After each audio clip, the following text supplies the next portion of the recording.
As we get to that, we must first start off at OR Tambo International Airport, where my colleague is at Slindelo Masikane, where the last batch of South Africans who were evacuated from war-torn Sudan are trickling in. You will remember that this story has been with us for some time.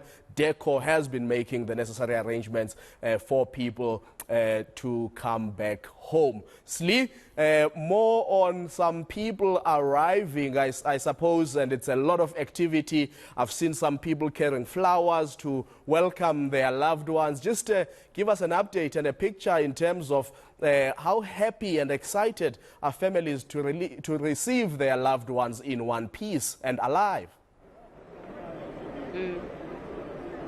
Certainly signs of relief, anxiety in terms of the anxious wait for these families. I'm going to ask Shahid to just give you a picture. We still have some of these families still here waiting, anticipating, just watching quite closely those terminal air arrival doors. For those who are familiar with OR Tambo International Airport, this is the international arrivals terminal. We know that the flight was delayed by about 20 minutes. It was Kenya Airways, that flew through Nairobi in order to be able to bring these South Africans back home. We've got sons, daughters, wives, children who are here to receive their relatives, who are quite excited to have them home. You can see some holding balloons. We've been speaking to a number of them who have told us and have actually thanked the South African government for their efforts to bring back their loved ones. Now, you would remember that it's been quite, if I quote the DERCO spokesperson, Clayson Monyela, he says it's been a logistical nightmare to try and safely return all the South Africans that they were aware about back home. We saw a flight landing yesterday. Our colleague Aviu Mdila was here at the airport as well. And now we're seeing, from what we understand, the last batch of South Africans who have been safely evacuated through the help of the SANDF, and we understand NPO Gift of the Givers as well. There was a partnership and a collaboration actually between countries like Egypt, Saudi Arabia, as well as Sudan, to try and return the South Africans safely. From the communication that was,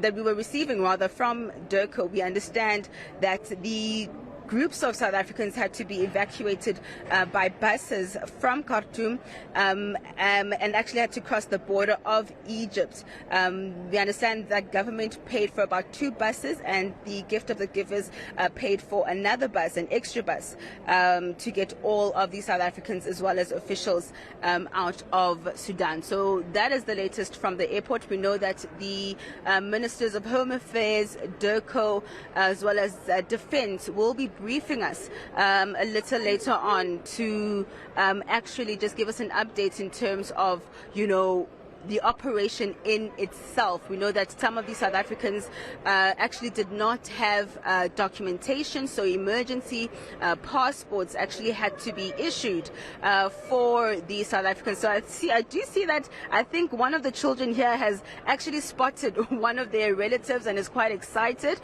You can see some of the family members coming closer. So I do see that we actually have the delegation of officials as well as the South Africans that have been evacuated coming to receive their families. Let's just listen in to some of what we're hearing right now. Families are just so emotional and, quite happy, I must say, and relieved to see their loved ones being returned home safely. Speaking to many of them, they were just saying that, it's been quite an anxious, a frustrating, a very difficult period for these South Africans. As you can see, emotional scenes. What you're seeing right now is a wife who's been actually anticipating her husband, their children, their helper, to come back home. And you can imagine just how, terrifying it has been for her here in South Africa, waiting for the arrival of her family. We know that some have been waiting for parents to come back, some have been waiting for brothers, sisters, and I think for many of them here, they just really want to, hug their family members, and they're just so excited to see them again. Thank you, Slindelo Masikane. Of course.